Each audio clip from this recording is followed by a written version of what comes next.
MyGov में आपका स्वागत है। पद्मा अवॉर्डीज के साथ हमारी बातचीत चल रही है। हमारे साथ यहाँ पे है renowned author doctor Yashwant Singh Katoch Uttarakhand से। डॉक्टर साहब बहुत बहुत स्वागत है माईगव में आपका। सबसे पहले तो आपको ढेर सारी मुबारकबाद इस अवार्ड के लिए। कैसा लग रहा है? मुझे बहुत हर्ष हो रहा है, बहुत खुशी है कि कम से कम जीवन के आखिरी दशक में ये मुझे अवार्ड मिला है, तो किसी खुशी नहीं होगी। मैं खुश हूँ। बहुत ही कमाल की बात। डॉक्टर साहब, आप इतने सालों से इतना कमाल का काम कर रहे हैं, भारत सरकार उसे पहचाना, तो इसके बारे में आप क्या कहना चाहेंगे? भारत सरकार के बारे में आप क्या कहना चाहेंगे? ऐसा है कि मुझे बड़ा प्रसन्नता हुई कि मेरे 65 वर्ष की जो साधना थी उसका सरकार के उस पैनल ने, जो एक्सपर्ट था जिसने मेरी साधना को पहचाना। क्योंकि जब तक किसी साधक की साधना को कोई पहचाना नहीं, तब तक वो अंधकार में पड़ा रहेगा। तो मुझे बहुत पहली बार बड़ी भारी खुशी हुई केंद्र सरकार के उस पैनल ने मेरी साधना को पहचाना है। बहुत ही कमाल की बात है सर। डॉक्टर साहब, आपके काम से बहुत लोग वाकिफ हैं, कुछ लोग हैं जो शायद वाकिफ नहीं हैं। हम चाहते हैं हमारे माध्यम से लोगों को पता चले, तो अपने काम के बारे में हमें थोड़ा सा बताइए। मैं मूल रूप से एक शिक्षक रहा और लोक सेवा आयोग से आने के बाद प्रवक्ता के रूप में मैं फिर काफ़ी साल तक प्रवक्ता रहा। फिर मैं प्रिंसिपल के पद से रिटायर्ड हुआ।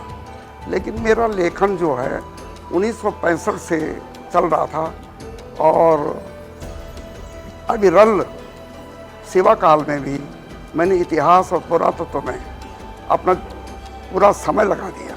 आप समझिए करीब 55-60 वर्ष हो गए मुझे एक ही विधा में, एक ही डिसिप्लिन में मैंने 65 वर्ष लगाए हैं। बिल्कुल। और उसका जो निचोड़ निकला है वो 10 पुस्तकें मैंने अब तक प्रकाशित की है। क्या बात। कुछ उत्तराखंड के जोग्राफिकल क्षेत्र को लेकर हैं और कुछ पूरे भारत को लेकर हैं। पूरे भारतवर्ष के को आधार मानकर मेरी जो पुस्तक है वो उसका नाम है भारतवर्ष का ऐतिहासिक स्थल कोश। हिंदी में ऐसा स्थल कोश अब तक नहीं छपा है। बिल्कुल। और उससे मुझे राष्ट्रीय मिली है, ख्याति मिली है और समय तो लगा, शक्ति लगी, लेकिन आखिर एक बहुत बड़ी चीज़ निकली। और जो इंडोलॉजिस्ट हैं, जो भारत विद्या के पारंगत हैं, बहुत से उनके फोन और उनके लेटर्स मुझे मिले। कमाल की बात उस पुस्तक में बहुत ही कमाल की बात है। अब तक 10 पुस्तकें मैं लिख चुका हूँ और 1-2 प्रेस में हैं। और अब तो जीवन का आखिरी वो है, पर एक और निकालने की इच्छा है। अरे सर, एक क्या 3, 4, 5, 6 और बहुत निकलेंगे। सर, आपको जाने देने से पहले एक आखिरी छोटा सा सवाल मैं आपसे पूछना चाहता हूँ। टेक्नोलॉजी की इस दुनिया में लोग किताबें कम पढ़ रहे हैं, तो लेखक शायद थोड़ा सोचते हैं कि इस लाइन में जाना चाहिए भी कि नहीं जाना चाहिए। लेकिन आपके इस जीत से, आपके पद्मश्री जीतने से क्या लगता है जो यंग नौजवान लेखक है उनको कितनी प्रेरणा मिलेगी? मैं सोचता हूँ, जैसे आप कह रहे हैं कि ये टेक्नोलॉजी और जो आजकल का जो माहौल है उसमें ऐसी गंभीर पुस्तकें पढ़ने का किसी को अवसर नहीं है।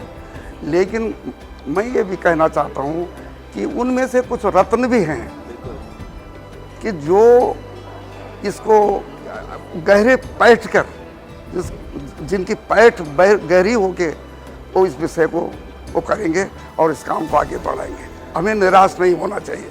डॉक्टर साहब, आपसे बातचीत करके बहुत अच्छा लगा। बहुत बहुत धन्यवाद। Thank you so much.